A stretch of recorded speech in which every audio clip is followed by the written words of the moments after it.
Hello and welcome.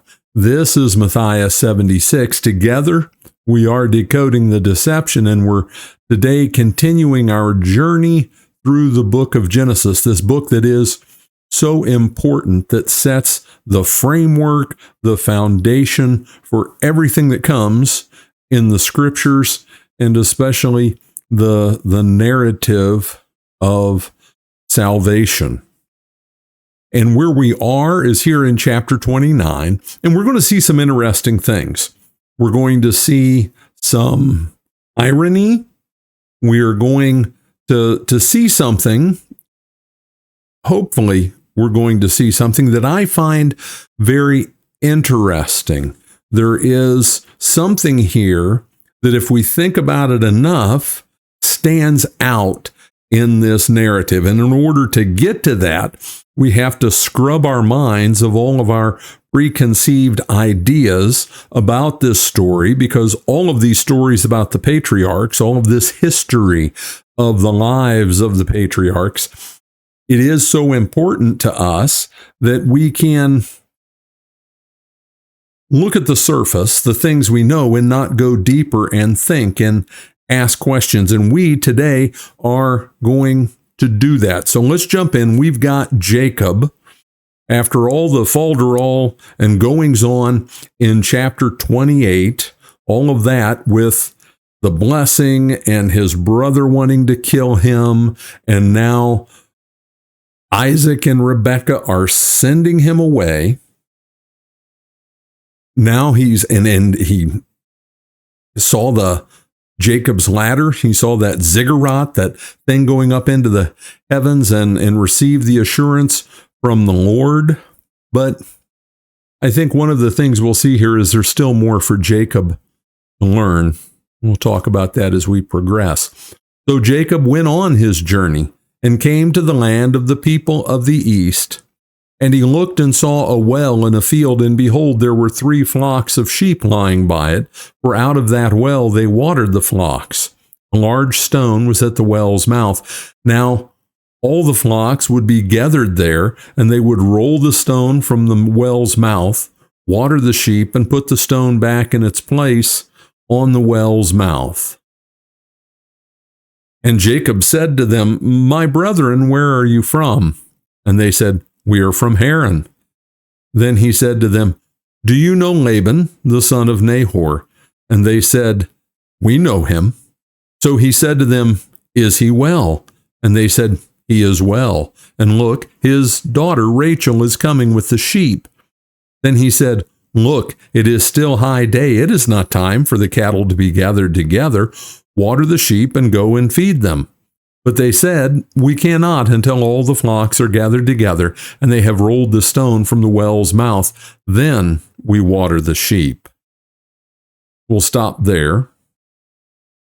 So, want to take a look at the map here, because where we left this, he was where he had seen the Lord, and the Lord appeared to him, and he saw the angels going up and down.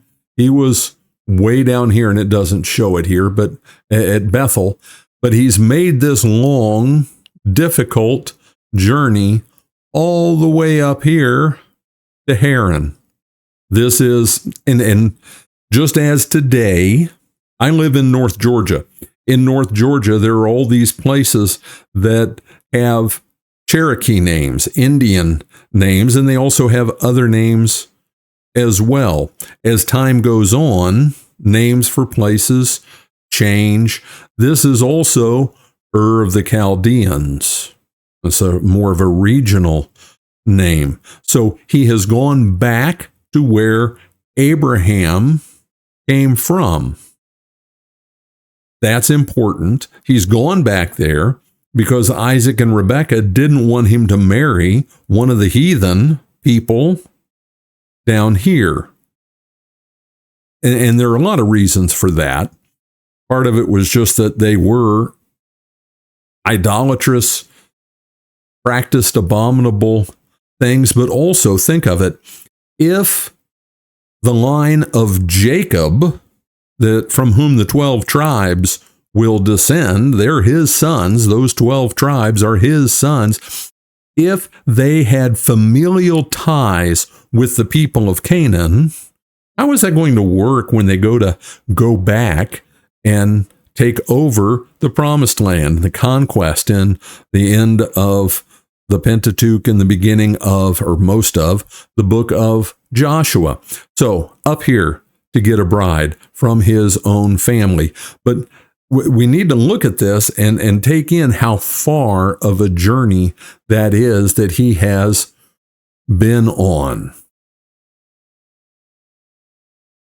So he's way up there, and this is interesting. He comes to a well. Now, the way wells worked, and it's referred to a few times here throughout the text, but they would roll a stone over the well, and generally, let me see here, and they would roll the stone from the well's mouth. It took a few guys. It took a few guys to roll that stone away from the well's mouth. Now, question, why did they put a stone over the well and cover it that way? We today take water for granted. Now, if you live in the American West, especially the Southwest and California, you understand how precious water is. But for the most part, we take water for granted. They did not. They lived in a dry and arid land, and wells that were fed from a spring or something like that, wells were very valuable. And if junk blew into it, if dust and sand and other things got into it, then the water would be bitter, the well might be polluted and unusable. So covering the well over was very important. It's how they took care of that valuable resource. But you'll note, it took a few of them. They would roll the stone from the well's mouth. So that is an important detail, or an interesting detail, as we move forward. There's something interesting here as he gets here. We talk about the flocks being there, and Jacob's, he knows sheep, he knows flocks, he knows how this works. Why are you sitting around not doing anything? Why aren't why haven't you taken the flocks to where there's grazing? Why are you just here?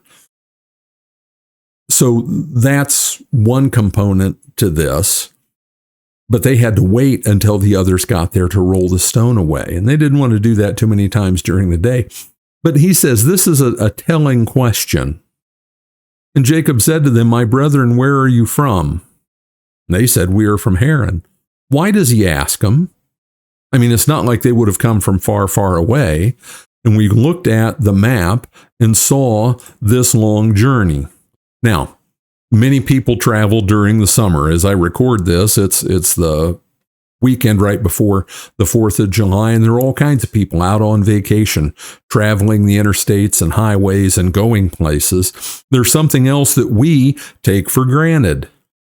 You want to know what's at that exit? Well, there's a BP, a Shell, a McDonald's, a Chick-fil-A, and all these other things. And those are the hotels that are there. And oh, here's a sign that tells you this exit goes to Nashville. This exit goes to St. Louis. There are road signs that tell you where you are. Now, you could tell that you were on the main highway, the byway that everyone took and traveled on. And you'd know when you got to Ebla, you'd know when you got to Aleppo. But then you're out here in the sticks, the desert, a barren land. You get there, and how barren it was. I mean, this is the Fertile Crescent here in the Mesopotamia, but still, you're out in the wilderness. He didn't know for sure where he was. Am I there yet? It's like when you're in the car on that summer vacation and the kids are in the back seat, and what do they say? Are we there yet? How much longer is it? Are we there yet? And well, he didn't know how far it was. I always told my kid, how long till we get there? I always gave him the same answer. About an hour. About an hour. We could have just left on a 10-hour journey. When are we going to be there? About an hour. But he didn't know where he was. And that's just a commentary, an insight into the nature of the journey that he was on. Things were different then. But he asked them, do you know Laban, the son of Nahor? Now, we have to remind ourselves, who is Laban? Who is Laban? It's his uncle. Laban is Rebekah's brother. We go back to chapter 24 when Abraham, and we remember Abraham, Isaac, Jacob. Abraham didn't want a wife for his son from Canaan.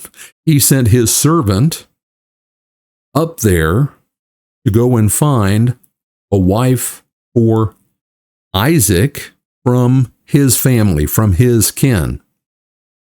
So Laban, among other things, I'm not going through the whole family dynamics and tree here, but Laban is Rebekah's brother. That makes Laban Jacob's uncle. So he's asking, do you know where my uncle is? Do you know Laban, the son of Nahor? And they said to him, we know him. And he said to them, is he well? Like, is everything okay with him? Because things could happen. So he said to them, is he well? And they said, he is well. And look, his daughter, Rachel, is coming with the sheep. Then he said, look, it is, and then we've got the thing about high day and, you shouldn't be here watering the sheep. You ought to be out with them grazing at this point in time. So Rachel comes. Now, while he was speaking with them, and this is interesting, guys, pay attention to this because you'll get it. Now, while he was speaking with them, Rachel came with her father's sheep, for she was a shepherdess. The note there, what's a girl? Somebody in Canaan is going to say, somebody later on when Moses is writing this, because he's writing it a long time later, right? People are going to say, what is Rachel doing with sheep? Women aren't shepherdesses. Men are shepherds. Well, guess what? Up there in Haran, in Ur of the Chaldeans, women would take care of the sheep as well. So that's why the note, if you will, for she was a shepherdess. That's unusual to them and their culture where they were. And it came to pass when Jacob saw Rachel, the daughter of Laban, his mother's brother, and the sheep of Laban, his mother's brother, that Jacob went near and he rolled the stone from the well's mouth and watered the flock of Laban, his mother's brother. What we have here, he's excited to see family. He knows he's finally there. And I don't know how long it takes to walk that far. And you could talk to people, a man that can walk this far. We don't know. You have to carry water. You had to do all those things on that journey. He had been on this journey for a long time. But later on, we are told Rachel's gorgeous. Is in our terminology today, the way we would express it, Rachel's gorgeous. And why has he gone there? He didn't go there for a family reunion. They're not going to have a picnic and hot dogs and cook out and then everybody go home. He's looking for a wife and he sees Rachel and she's really pretty. So what we have here, I believe, can be understood partly as peacock syndrome. He sees this pretty girl. It takes a bunch of guys to roll that rock out of the way, that stone, to get to the sheep. No. He's so amped up, he can roll that stone off the well by himself. And then what does he do? He waters her flocks. Again, you had to pull that water up and pour it into troughs for the animals to drink. There's the excitement that he's gotten there. Guys, you understand this. That's about 1/10 of it. There's a really pretty girl. And so all of a sudden, he's got the strength of 10 Grinches plus 2, right? Boom. He can do this. And he does. And remember, he's not the burly macho guy. The burly macho guy is his brother Esau, the guy with hair on his back, hair on his arms, muscles everywhere. That's his brother. But still, Jacob, he was really thrilled to see Rachel because she was family, but also because she was really, really pretty. And Jacob told Rachel that he was her father's relative and that he was Rebekah's son. So she ran and told her father. It's a big deal. If Put yourself in mind of when you were a child and you had family coming, maybe cousins, and you hadn't seen them in a really long time. How excited you are when they got there. Well, these are cousins, and they are cousins. Rachel and Jacob, they're cousins. Rebecca is Laban's sister. These are cousins, but these are cousins, family, that they didn't know if they'd ever see. Rachel had no reason to expect that she would ever see her aunt's family or any of them. Okay. And another component that factors into this, another data point that is very important. These people talked about family. They talked about family because you know what they didn't do? They didn't sit around and watch Amazon Prime, YouTube, and Netflix. They didn't read mind-numbing, wasting time articles on the internet on their phone when they were bored. They didn't have any of that. They sat around and they talked. And they knew their family history. They knew who people were. They told stories about them.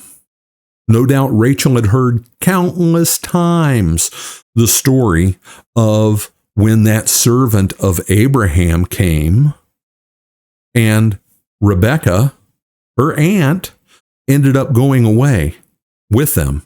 And the guy was loaded. He had camels with all this wealth on it. They had to wonder, wow, what kind of life has she had way down there in Canaan? Different world, different way of looking at things, different way of doing things, a different reality in many regards altogether. Then it came to pass when Laban heard the report about Jacob, his sister's son, that he ran to meet him and embraced him and kissed him and brought him to his house. So he told Laban all these things. And Laban said to him, "Surely you are my bone and my flesh." And he stayed with him for a month.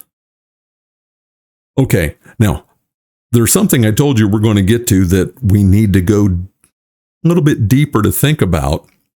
And we've seen some clues to that already. And I'm just trying to prime that pump a little bit, pique your interest, see if you've thought of what there is to discuss here that isn't discussed.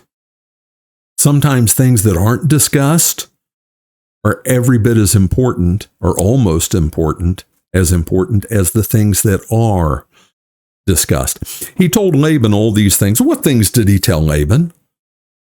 Do you think that maybe, and what are all these things about his journey, about why he came, that Isaac and Rebekah, and Laban knew Isaac, that Isaac and Rebekah had sent him to come there, and the reason he'd sent him there, all of that. I don't think that he told him about Esau and the birthright and about the blessing and weaseling that away from Esau and all that sordid, dysfunctional mess. He just filled him in on general family history. He didn't go into, and when we do these things, right? How's it going? Well, let me tell you how it's going. You don't pull out the dirty laundry basket along with everything else. You just hit the highlights and tell the important things. And Laban acknowledges this is family. He's kin, and he stays there for a month. Have you ever stayed with family for a month? I mean, really? Unless there was some special situation, a month is a long time to stay with somebody. Just saying. Now things get interesting. Not that the other stuff isn't interesting. Let's put it this way. Things get more interesting. Then Laban said to Jacob, "Because you are my relative, should you therefore serve me for nothing?" Because what's he doing? Now, tell me what your wages should be. While Jacob's there, what's he going to do? He's not sitting around watching the TV because there isn't one. He's pitching in and helping. And what else is he trying to do? He's showing he's a good guy. He's a hard worker. all of those kind of things. Because what do you think he's already thought? What do you think he's already thought, guys? He's got his eye on Rachel. He's got his eye on Rachel. So he wants to impress. Think of going to meet the girl you're enamored with, her dad, right? You wear your best stuff. You look right. You shake his hand. You look him in the eye. You be respectful. All of those things. He's trying to impress. Now, as this story goes on, we're going to see that Rebecca, who is, and I'm the term that always comes to mind, is from Lord of the Rings with Gollum, the little creepy slimy guy, Trixie. He thinks the hobbits are Trixie. Rebecca came by her Trixies naturally because she was tricky. She's the one who sent Jacob in with the false disguise to sneak away the blessing, right? That's Rebecca. And Jacob, he's tricky. He got it from mom. And here's Laban. Because you are my relative, should you therefore serve me for nothing? He's kind of setting the stage. It's just who he is. He's going to take advantage of people. Why? Because that's who he is. You can look at somebody's life history and the way they operate and tell, yeah, if he's got the opportunity to take advantage of someone, he's going to do it. Why? Because that's who he is. That's who he is. And we will see that with Laban. There's another key thing here, right here. See that word? See this word right here? Serve. Serve. What was the blessing about? What was the promise to Rebecca when she had those two boys in her womb fighting and wrestling? And keep this relationship in mind, okay? The older will serve the younger. Serve. That word, and it occurs, let's see, 1, 2, 3, 4, 5, 6 times in this chapter alone. Serve. And the thing about the older and the younger, these things are important. The juxtaposition of what Jacob is going to go through here. Because, yes, the blessing was supposed to be his. How did he get it? He weaseled it away. Mom wasn't just upfront about it and confronted Isaac and said, hey, the Lord said to me, this is the way it's supposed to be. That's not the way they did it. They deceived. They were tricky. And they deceived. And now his brother has to serve him. But that's the older and younger thing, and that older and younger thing is going to come back again. Tell me, what should your wages be? Now, Laban had 2 daughters. I'm getting into another component of this because, they're the patriarchs. They're these people we look up to, and there are all kinds of laudable things about them. Make no mistake about it. But in so many ways, there's just stuff that's wrong in how they do things. Does that sound like us? Are there things wrong in the way you do things? Perhaps the way you interact and deal with others and value and esteem others? Now, Laban had 2 daughters. The name of the elder was Leah, and the name of the younger was Rachel. Leah's eyes were delicate, but Rachel was beautiful of form and appearance. Translate today, she's gorgeous, she's hot, whatever. She's the pretty sister. And when it says Leah's eyes were delicate, this is a euphemism. And it can be viewed a bunch of different ways, and all of them are probably valid. She's not easy on the eyes. She's not one to look at, okay? And also, in every culture, a lot of times when guys are looking at girls, and he just thinks she's gorgeous, what's one of the first things he mentions? Eyes. Oh my goodness. Those big brown eyes. Oh, they just shine. Oh, I could stare at them all day. She didn't have those eyes. She didn't have those eyes. And she wasn't, just comparison here, she wasn't beautiful of form and appearance. Okay? He didn't want her. And there's nothing wrong with that in one regard. He'd already seen Rachel. He wanted Rachel. And let's be honest, guys want the pretty girl. It's just the way it is. Whether that's right or wrong, it is the way it is. He wanted Rachel. Now, Jacob loved Rachel, so he said, I will serve you 7 years for Rachel, your younger daughter. See that word? Serve.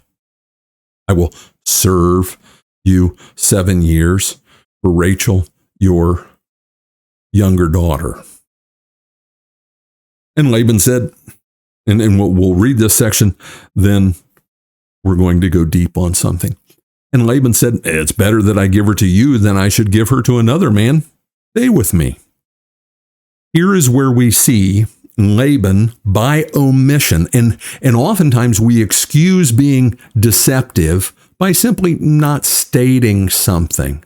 Laban knew the way things were in his culture there. You didn't marry off the younger one before the older one. When you're signing a contract, a verbal contract, a handshake agreement, isn't that detail, wouldn't that have been a good thing to know? That would have been good information to share. You can have her, you got to take the older one first. But that's not what he does. He doesn't tell him that. He doesn't tell him that until the day after the wedding. And we'll get to that. But here's my question. Have you, and I'm just curious, out there in BitChute land, YouTube land, have you caught what's weird here? I mean, we could say, and I'm sure the girls are saying, there's a lot weird here. This is messed up. And yes, it is. It's the way of the world, but it is messed up. Have you caught the big weird thing, the big elephant that's not in the room? Let's put it this way. Have you noticed the huge, colossal camel train that's not in the room? Think. This has gone on before. Abraham sent his servant to find a wife for Isaac, Rebekah. And when he came, what did he come with? With what did he come? We'll use proper grammar and not put a preposition at the end of the sentence. With what did he come? He had a camel train loaded with what? Well, let's go see. When the servant saw Rebekah, he hops down. So it came to pass when he saw the nose, or no, I've jumped down too far. Let's see. So it was when the camels had finished drinking that the man took a golden nose ring weighing half a shekel and 2 bracelets for her wrists weighing 10 shekels of gold. And then later on, we're told all of the stuff on those camels, other than the necessities for travel, were gifts for the family there. It's called the mohar. It is the bride price. And we think of that stuff in our minds. We just take everything you think about getting married and arranged marriage and all that stuff. Just take it in your mind, pick it up and throw it over put it on the clipboard, copy, paste onto the clipboard, and don't operate with it now. We'll come back. That's your way of doing things. That's your way of thinking. That's your reality. It wasn't their reality. The reason there was a bride price, the reason back in that day I would have had to have given a bride price to my future father-in-law was this. My wife added financial value to the family. She was there to help mom cook for the men out working in the field and to put away food and do all of the vital things that women do.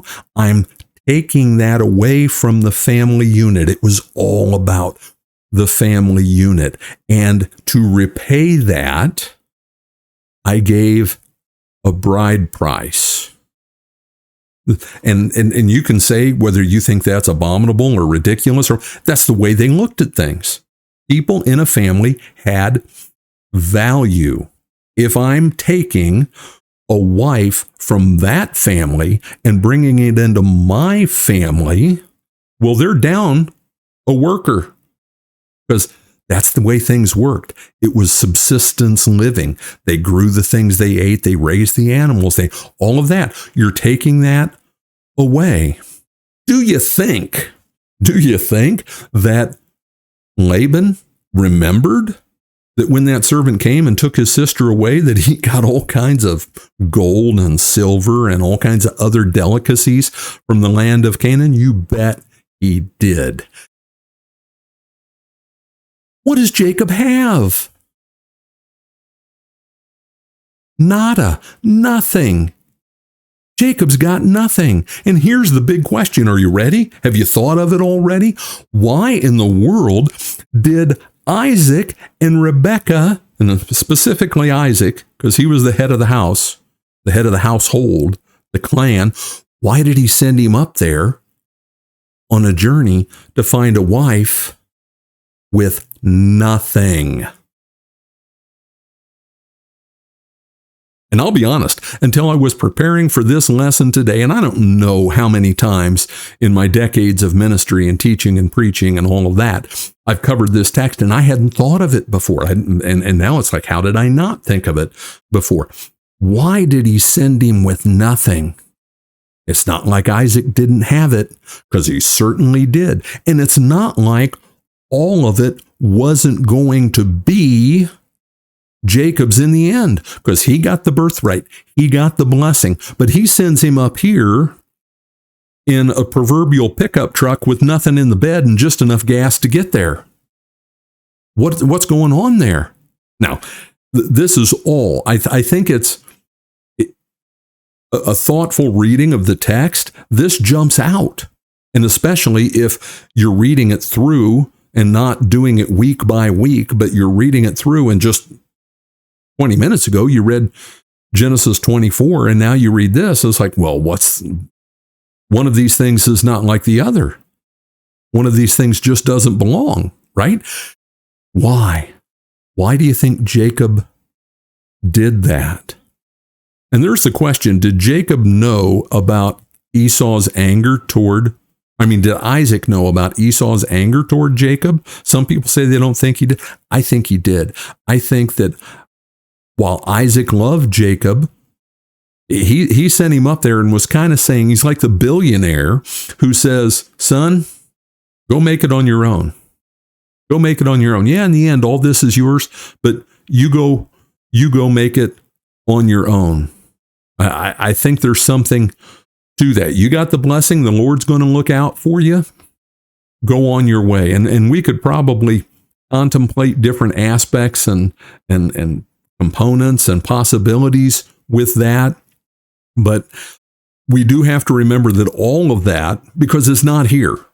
We're not reading between the lines. We're just looking between the lines and seeing there's nothing there about that. Why? And it does.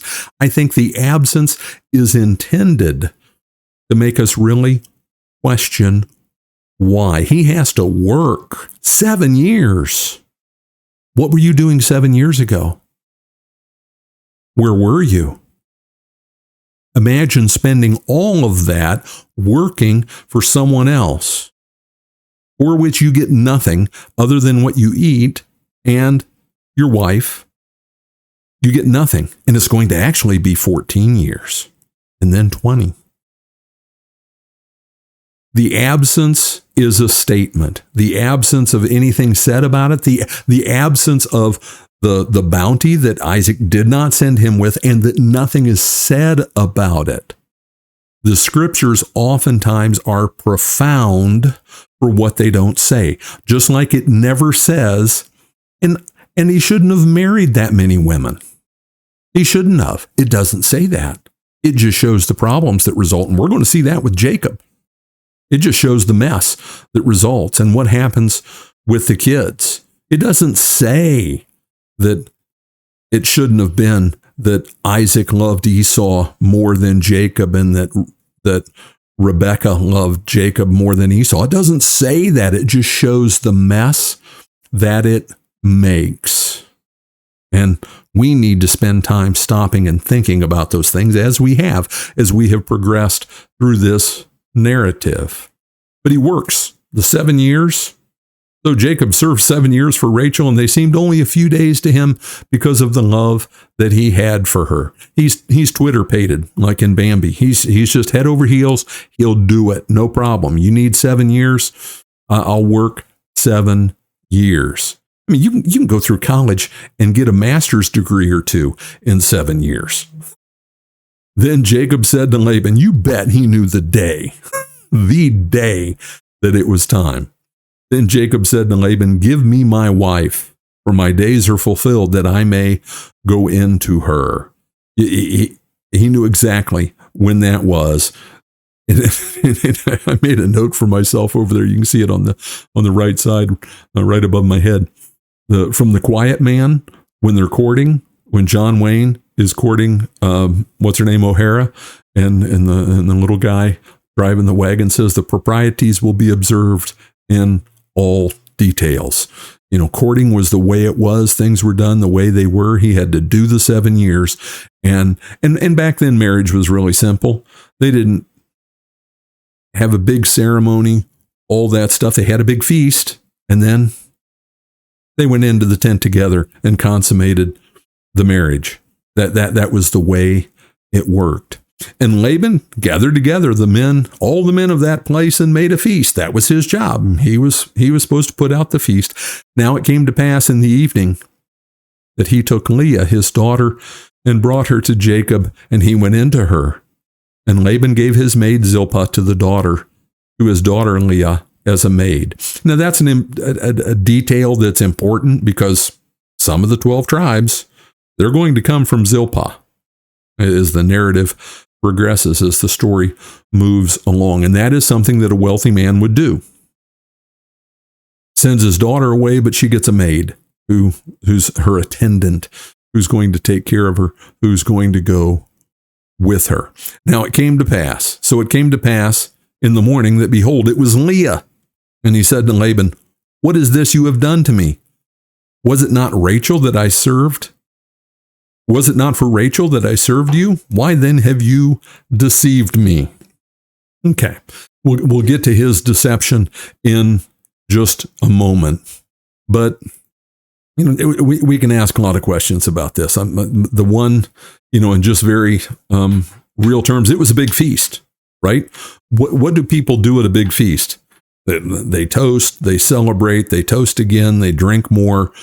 If you've got a future father-in-law who's kind of deceptive, you might want to be careful not to toast too many times at your wedding feast, because he might pull a fast one. And they wore veils. That could be part of it. That the bride was veiled, all of that, the tent's dark, whatever. He wakes up and he looks over, and it's Leah. And you imagine how he felt. And it was a done deal by then. She's yours. You got her. That's it. Okay. Why have you deceived me? That's another word that comes up again and again throughout the narrative of Jacob's life. Deceit. Who is he? Who is Jacob? Who is Jacob? Jacob is the deceiver. How did he get the blessing? What did he do? And maybe that ties into, why did Isaac send him off with nothing other than the clothes on his back, a camel to ride probably, and his sandals, and a couple bags of water? Deceit, deceit, deceit. It comes back and it bites him. It gets him again.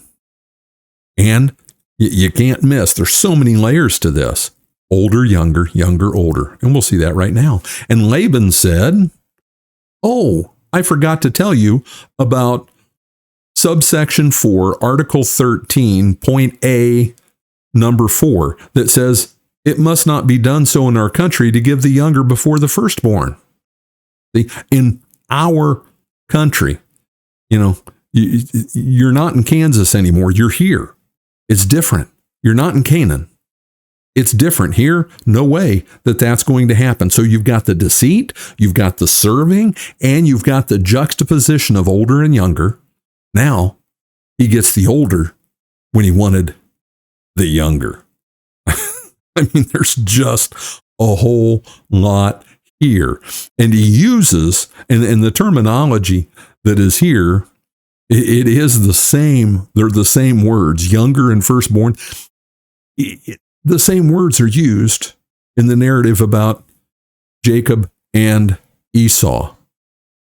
And that's where I said at the outset, Laban knew this. Laban knew this. And you know what else Laban knew? And this, I'm sorry, it's going to sound crass, but it's the way it is. He had an undesirable commodity. Leah wasn't going to be sought after because she had delicate eyes. It wasn't Rachel. He knew he'd have no problem finding a suitor for Rachel. But Leah, it was different. Way back in the beginning of this narrative, do you think he knew this? Yes, he just left it out. He deceived. From the beginning, he deceived. And Jacob will bring that up when they part ways and then things get very tense. That will come up. Fulfill her week and fulfill her week, and we will give you this one also for the service which you will serve me still another 7 years. And what does he get out of it? He gets 14 years. And we're going to see that because the Lord's blessing was upon Jacob, and through all of this, make no mistake about it, apart from the wealth he has waiting for him back in Canaan with Isaac, apart from all that, he's coming away from this filthy rich, all in his own right. All in his own right. Jacob sent him off, and maybe it was, you go on your way, the Lord's going to bless you, you go. And he does. He does. He robs Laban blind, in effect, by the time it's all said and done. Laban tries to play fast and loose with him and change the rules, and the Lord blesses Jacob, and he cleans him out. He cleans him out. But he owes another 7 years. 7 years.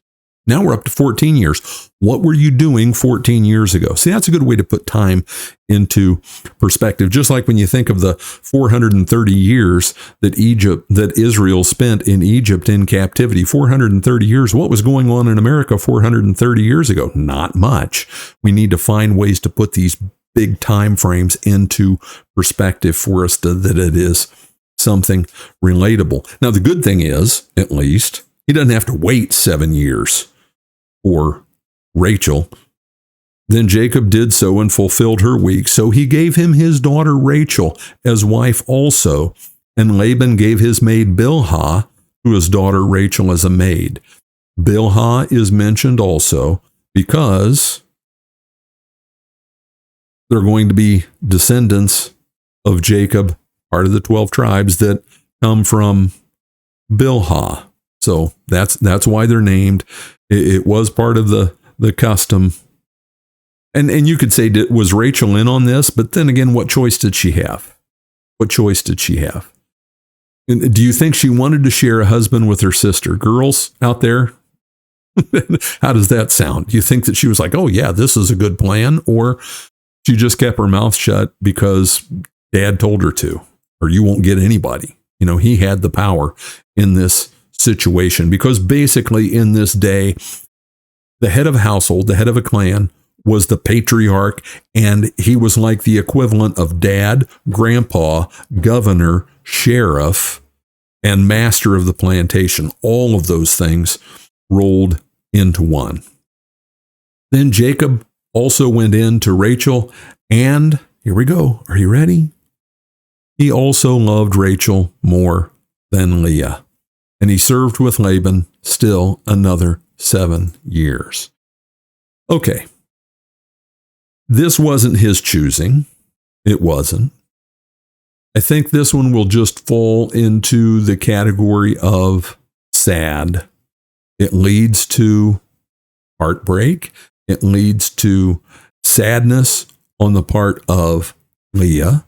It leads to jealousy on the part of Rachel, jealousy between the two going back and forth. And we will see things about this with Leah when she names the children. But it's the way it is. It's the way it is. You're going to love one more than the other. And I'll say, as I always do when I talk about this, polygamy in the Old Testament, having multiple wives, whether it's man or woman, it's hard enough to be a good spouse to one person. It really is. It really is. There's so much involved. How do you do that with 2 or 3 or 4 or more? It always, and the scriptures show us without pointing it out, without saying, here, see right here, this is why that's a bad idea. Look at what a mess it makes. But it shows us the mess that it makes without commentary. So spend some time thinking and leave comments down below if you've got thoughts on this about what isn't said about Jacob being sent away from Isaac and Rebekah with nothing, and what the motivation for that is. And remember, we're just speculating. All we're doing is looking at the text and saying, why is this so different? And why isn't anything said about it? And it's fascinating to me to think about, but leave your thoughts down below. I'd love to see what you think. So we continue on. When the Lord saw that Leah was unloved, he opened her womb, but Rachel was barren. And just on that alone, unloved. How would you like to be in that? For life. For life, yeah, he may be nice to you. He may take care of you. He may show you affection, obviously, because they're about to have kids. But she's unloved. When the Lord saw that Leah was unloved, he opened her womb, but Rachel was barren. So, and we got to talk about that just real quick. Rachel was barren, and Rachel stays barren for a long time. It's all the way down until Joseph and Benjamin that she has children. Everybody else is having kids. You know, the 2 maids, Leah, she is not. It is a repeated theme throughout the narrative of the patriarchs that the wife has trouble having kids. So Leah conceived and bore a son, and she called his name Reuben, for she said, the Lord has surely looked on my affliction. Now, therefore, my husband will love me. And Reuben means a son. Just those words, doesn't it break your heart? I don't care who you are. You look at that, now, therefore, my husband will love me. Maybe now, because I gave him his firstborn son, Reuben. And we're not going to talk about it now. It'll come up later. But take note that we don't get to Judah until number 4. And in patriarchal dissension, genealogy, why is the one through whom the Savior comes and the ultimate promise fulfilled, why is he number 4 and not number 1? Why isn't it Reuben? Why isn't it a lion of the tribe of Reuben? Interesting. We can say more about Levi as well. Then she conceived again and bore a son and said, because the Lord has heard that I am unloved, he has therefore given me this son also. And she called his name Simeon, which means heard. It's not Simeon either. It's Judah. She conceived again and bore a son and said, now this time my husband will become attached to me because I have borne him 3 sons. Therefore his name was called Levi, which means attached. We'll continue on. But it's not that Jesus descends from the tribe of Levi. And she conceived again and bore a son and said, now I will praise the Lord Therefore, she called his name Judah, which means praise. Then she stopped bearing. 4 kids. In this, from not Rachel, from Leah, come Levi, the priests or Levites, and Judah, the one from whom the Messiah is going to come, the one from whom King David will descend. They're all from Leah, not from Rachel. That's Joseph and Benjamin. Just interesting. She's not loved by her husband. And again, understand, it's not saying he wasn't kind to her, didn't take care of her, and obviously was affectionate toward her. Elsewise, there wouldn't be 4 children born already. But he didn't love her. And you know what any woman can tell? She can tell if their husband loves her. Just like a guy can tell without doubt. He knows it. It's just as it is natural for a woman. She can tell if she is genuinely loved or not. So also a man knows if he is respected or not. Because women want love and guys want respect. It's what they need. It's what they're wired to desire. She knows she's not loved. Didn't matter what he said. She knows. Because she knows he loves Rachel.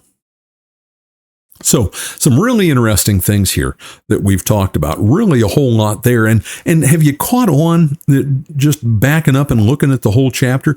This is a chapter that you could blow past and not really give that much thought to because it's familiar, but also it's just, yeah, they got married. This weird stuff went on with deception, and we need to go deeper. We need to look at things carefully and ask questions. So when you read the Bible, don't just focus on, okay, I'm going to be faithful and I'm going to read so many chapters of the Bible a day. Not that there's anything wrong with that. I'm all for reading lots of the Bible every day.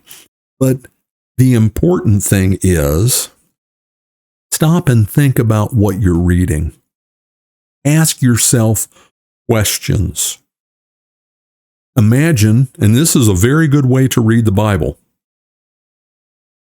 Imagine you're going to teach it to someone else, that you're going to explain it to someone else. And when you do that, something switches in the mind and we look at it differently. I've been doing it so long that I can't read the Bible without it going through my head. And it doesn't matter what I'm reading. I can be reading in Proverbs or Isaiah or Titus. It doesn't matter. My mind is always going, how do we understand this?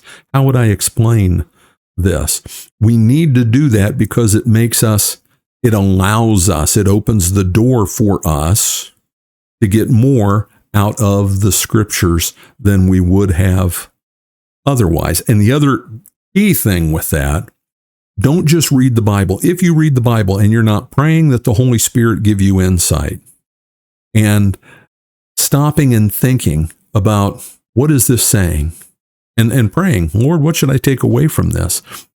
You're not getting as much of it out of it as you could. So do that. And as I said, hey, leave comments down below if you've got thoughts about what's not here in the text and why. Would love to hear from you. This is Matthias 76. Together, we are decoding the deception. God bless and have a great day.